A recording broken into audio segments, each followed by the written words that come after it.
Good morning everyone. इस video में हम लोग पढ़ेंगे क्लास 11 फिजिक्स थर्मोडायनेमिक्स चैप्टर का सबसे important question, first law of thermodynamics. First law of thermodynamics, second law of thermodynamics और थर्ड लॉ ऑफ थर्मोडायनेमिक्स, ये सभी क्वेश्चंस को आपको पढ़ना है और डिटेल में पढ़ना है। ठीक है, तो यहाँ पर हेडिंग आपको लिख लेना है, फर्स्ट लॉ ऑफ थर्मोडायनेमिक्स क्या होता है। तो सबसे पहले इसका हम डिफिनेशन पढ़ते हैं। इसके डिफिनेशन से आपको 50% चीज क्लियर होगा और इसके एग्जाम्पल से भी आपको कुछ कुछ क्लियर होने वाला है। तो सबसे पहले इसका डिफिनेशन क्या है, स्टेटमेंट क्या है। When heat is supplied to a thermodynamic system, किसी भी थर्मोडायनेमिक सिस्टम के अंदर में जब हम हीट सप्लाइड करते हैं, a part of heat is used to increase its internal energy. तो जब हम हीट को अप्लाई किए तो वो क्या किया, उसके इंटरनल एनर्जी को बढ़ा दिया। And the remaining part is used to do work by the system. इसमें बोला गया है जैसे कि यहाँ पर एक सिस्टम है, इसमें आपका एक ये कौन सा सिस्टम है, थर्मोडायनेमिक सिस्टम है। इस थर्मोडायनेमिक सिस्टम के अंदर में गैस फील है, और अगर गैस फील है या लिक्विड फील है तो यहाँ से हम क्या करेंगे, इससे हम हीट को अप्लाई कर रहे हैं, हीट हम इसमें दे रहे हैं। तो जैसे ही इसमें हम हीट दे रहे हैं तो इसमें क्या होगा, इसका मॉलिक्यूल्स आपस में एक्सपेंड करेगा, टूटेगा। तो एक्सपेंड करने से क्या होगा कि यहाँ से जो आपका ये एक्सपेंड क्यों करेगा, क्योंकि इसके अंदर जो इंटरनल एनर्जी है खुद का, उसका इंटरनल एनर्जी को हम बढ़ा दिए। जब हम हीट इसमें सप्लाई किए तो उससे इसका इंटरनल एनर्जी जो है वो बढ़ गया, और इंटरनल एनर्जी जब बढ़ गया तो इसका मॉलिक्यूल्स आपस में क्या करने लगा, एक्सपेंड करने लगा, फैलने लगा। तो जब फैलने लगा तो यहाँ से लगा जो ये पिस्टन आपको दिख रहा है, ये पिस्टन आपको ऊपर की ओर धक्का जाने लगेगा। जितना हीट हम इसको सप्लाई करते जाएंगे उसका पिस्टन उतना ही ऊपर चलते जाएगा। ठीक है, लेकिन जैसे ही अगर इसका हम टेम्परेचर या फिर जो हीट है उसको हम हटा दिए, हीट को कम कर दिए, तो उससे इसका पिस्टन क्या होगा, धीरे धीरे करके नीचे की ओर आने लगेगा। इससे आपको क्या समझ में आ रहा है कि जब हम किसी भी थर्मोडायनेमिक सिस्टम के अंदर में अगर हम हीट को सप्लाई करते हैं, हीट सप्लाई करते हैं तो उससे क्या होता है, इसका इंटरनल एनर्जी का जो एनर्जी है वो बढ़ता है, और उससे आपका मॉलिक्यूल्स जो है वो उसका मॉलिक्यूल्स एक्सपेंड होने लगता है, टूटने लगता है।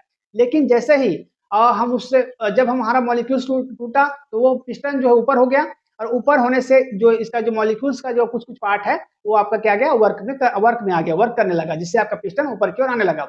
लेकिन जस्ट इसके अपोजिट अगर हम इस थर्मोडायनेमिक सिस्टम के अंदर में अगर हम हीट को हटा दिए, तो हीट को हटा दिए तो उससे क्या होगा, मॉलिक्यूल्स फिर आपस में क्लोज आने लगेगा। तो मॉलिक्यूल्स जब चिपकने लगेगा, पास आने लगेगा, तो उसका पिस्टन जो है वो नीचे की ओर आपको देखने को मिलेगा।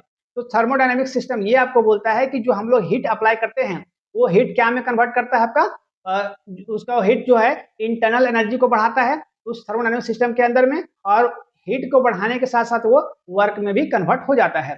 तो ये है आपका फर्स्ट लॉ ऑफ थर्मोडायनेमिक्स। अगर आप इस इक्वेशन को याद रखोगे, ये फॉर्मूला याद रखोगे, तो आपको इससे इसका डिफिनेशन क्लियर होगा। कैसे होगा, तो Q equal to del V plus omega या फिर डब्ल्यू। तो यहाँ से Q क्या है, Q जो आपका है heat supplied to the system, कि जो हीट हम लोग उस सिस्टम के अंदर में सप्लाई किए हैं। और डेल वी क्या है, change in internal energy of the system. उसके इंटरनल एनर्जी में क्या आया, चेंज आया हीट देने से। और डब्ल्यू क्या है, work done by the system. इसमें जो वर्क डन हम लोग किए वो सिस्टम का जो वर्क डन है, ठीक है, डब्ल्यू। तो इस इक्वेशन से आपको क्या समझ में आया कि जो हम लोग हीट सप्लाई कर रहे हैं वो किसके बराबर है, इंटरनल एनर्जी प्लस वर्क के बराबर है। ठीक है, तो इंटरनल एनर्जी कहने का मतलब जब हम उसमें हीट सप्लाई किए तो उसका जो मॉलिक्यूल्स का इंटरनल एनर्जी है वो बढ़ गया, और वो बढ़ करके वो वर्क में कन्वर्ट हुआ, जिससे आपका पिस्टन ऊपर की ओर आपको देखने को मिल रहा है। इस पिक्चर में भी क्लियर आपको शो हो रहा है, इस पिक्चर को भी आपको ध्यान में रखना है। यहाँ से आपको साइन कंजर्वेशन है जो आपको देखना चाहिए, समझना चाहिए। तो heat supplied to the system, जब हम हीट को सप्लाई करते हैं तो वो क्या होता है, जीरो से बड़ा होता है हीट, मतलब जीरो से हम उसमें ज्यादा टेम्परेचर दे रहे हैं तो वो जीरो जो आपका हीट है वो बढ़ता है। और जब हीट रिजेक्टेड बाय सिस्टम, जब किसी भी सिस्टम से हीट वो रिजेक्ट करता है तो वो Q जो होगा वो छोटा होगा जीरो से, है ना। अब यहाँ पर work done by the system, जब सिस्टम में वर्क होगा तो वो क्या होगा, greater than W, greater than zero. और work done on the system, जब उस सिस्टम में वर्क डन होगा, जब उसमें वर्क डन करना बंद हो जाएगा तो वो डब्ल्यू क्या होगा, जीरो से जो है वो छोटा हो जाएगा। ठीक है, समझ में आ रहा है। तो यहाँ तक इसका एक बेसिक कॉन्सेप्ट है जो आप इसको जानना चाहिए। आप इस साइन कंजर्वेशन को भी आप लिखोगे ताकि आपको ये समझ में आएगा, इस टॉपिक को क्लियर करने में आपको ये हेल्प करता है। अब हम लोग आते हैं इंपॉर्टेंट स्पेशल केसेस। देखिए, कभी भी आपको ये लॉन्ग क्वेश्चन नहीं पूछा जाएगा, कभी भी आपको इससे देखने को मिलेगा तो न्यूमेरिकल्स क्वेश्चन देखने को मिलेगा, या फिर इसका जो डिफिनेशन है और इसका फॉर्मूला है उसको आपको देखने को मिलता है 1 या 2 नंबर में। तो आप इस चीज को जरूर करोगे। तो इसका डिफिनेशन ये है और इसका जो फॉर्मूला है आपको यहाँ पर सामने दिख रहा है। ठीक है, अब यहाँ से हम लोग आते हैं नीचे। तो यहाँ पर इंपॉर्टेंट स्पेशल केस में आपको क्या देखने को मिल रहा है, कांस्टेंट वॉल्यूम प्रोसेसेस। तो कांस्टेंट वॉल्यूम कहने का मतलब, अगर इस सिस्टम में यहाँ पर थर्मोडायनेमिक सिस्टम के अंदर में यहाँ पर क्या है, Q equal to del U plus W, तो यहाँ से अगर आपका वॉल्यूम जो है वो कांस्टेंट होगा तो क्या होगा आपका, तो वॉल्यूम इज कांस्टेंट मतलब dV इक्वल टू जीरो। तो dV इक्वल टू जीरो होगा मतलब वर्डन जो आपका होगा PdV इक्वल टू जीरो। वर्डन किसके बराबर होता है, PdV के बराबर। तो यहाँ से इंटीग्रेट करेंगे तो फर्स्ट लॉ से हम लोग क्या जानते हैं कि जो Q होगा वो डेल U के बराबर होगा। तो यहाँ से आपका Q जो होगा वो डेल U के बराबर होगा। मतलब जो हीट सप्लाइड करेंगे वो इंक्रीज इन इंटरनल एनर्जी। जो हम लोग हीट सप्लाई करेंगे वो इंटरनल एनर्जी को बढ़ा देगा। ठीक है, समझ में आ रहा है। इसका ग्राफ कुछ आपको यहाँ पर दिख रहा है, इस ग्राफ को भी आपको फिल करना है, बनाना है, ताकि आपको इसका कॉन्सेप्ट भी समझ में आएगा। यहाँ से आपका जो V है वो क्या है, कांस्टेंट, मतलब एक ही स्पीड से आपका वॉल्यूम जो एक ही कांस्टेंट, इसमें कोई भी चेंज नहीं हो रहा है। ठीक है, अब हम यहाँ से आते हैं आइडियाबैटिक प्रोसेस। तो आइडियाबैटिक प्रोसेस क्या होता है, तो नो हीट एक्सचेंज। देखिए आइडियाबैटिक प्रोसेस के बारे में भी आपको हम डिटेल में पढ़ा चुके हैं कि इसमें आपका जो हीट है वो एक्सचेंज नहीं करता, हीट आपका जो है चेंज नहीं होता। ये Q इक्वल टू हमेशा जीरो होगा। तो जब Q जीरो होगा तो यहाँ पर del U equal to minus omega होगा या फिर W होगा। तो ये क्या होगा, decrease in internal energy equal to work done by the system. Decrease करेगा इंटरनल एनर्जी तो वर्क डन बाय सिस्टम। यहाँ से del U equal to omega आपको याद रखना है। फिर थर्ड में आपका है, इसका ग्राफ भी आपको ऐसा बना लेना है, ये पैराबोलिक टाइप का रहेगा। तो यहाँ पर आपको इसको पिक्चर को दर्शाना है।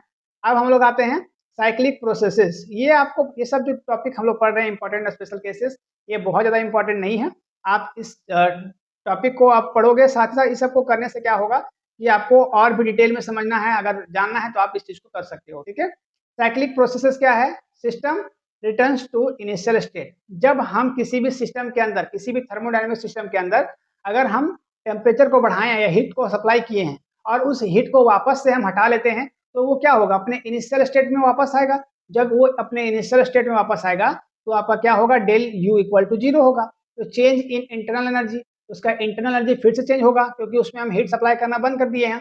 तो डेल U क्या हो जाएगा, जीरो। तो यहाँ से Q इक्वल टू W होगा। ठीक है, अगर यहाँ पर इस इक्वेशन से अगर डेल U जीरो हो जाएगा तो आपका Q इक्वल टू क्या होगा, ओमेगा हो जाएगा, मतलब W हो जाएगा। तो ये इसका साइक्लिक प्रोसेस है ना। क्योंकि जब हम किसी भी सिस्टम में हीट दे रहे हैं और उसे वापस हटा ले रहे हैं तो वो अपने ओरिजिनल पोजीशन पर, अपने ओरिजिनल स्टेट पर वो वापस लौट जाएगा।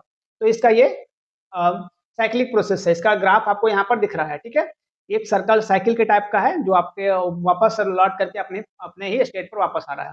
तो फर्स्ट लॉ ऑफ थर्मोडायनेमिक्स आपको क्या समझ में आया कि किसी भी सिस्टम के अंदर अगर हम हीट को सप्लाई कर रहे हैं तो उससे उसका इंटरनल एनर्जी क्या हो रहा है, चेंज कर रहा है, और वो इंटरनल एनर्जी चेंज होकर के वर्क में कन्वर्ट हो जा रहा है। ठीक है, तो फर्स्ट लॉ ऑफ थर्मोडायनेमिक्स आपको डिटेल में समझ में आया होगा। कहीं भी दिक्कत होगा बेझिझक आप कमेंट कर सकते हैं। इस तरह का वीडियोस, इस तरह कंटेंट आप हमारे चैनल पर रेगुलर अपडेट देख सकते हैं, इसलिए आप हमारे चैनल को सब्सक्राइब कर लेंगे। वीडियो को जितना हो सके अपने दोस्तों के साथ शेयर करेंगे ताकि वो भी हमारे साथ जुड़ करके बेहतर से बेहतर तरीके से फिजिक्स पढ़ सकेंगे, सीख सकेंगे। और इसका स्क्रीनशॉट लेकर के एक प्रॉपर नोट्स जरूर बनाना है ताकि आपके पास एक नोट्स, प्रॉपर नोट्स रहे और आप उस नोट से बेहतर तैयारी कर पाओ। मिलते हैं ऐसे मजेदार वीडियो के साथ, तब तक थैंक यू, टेक केयर, जय हिंद।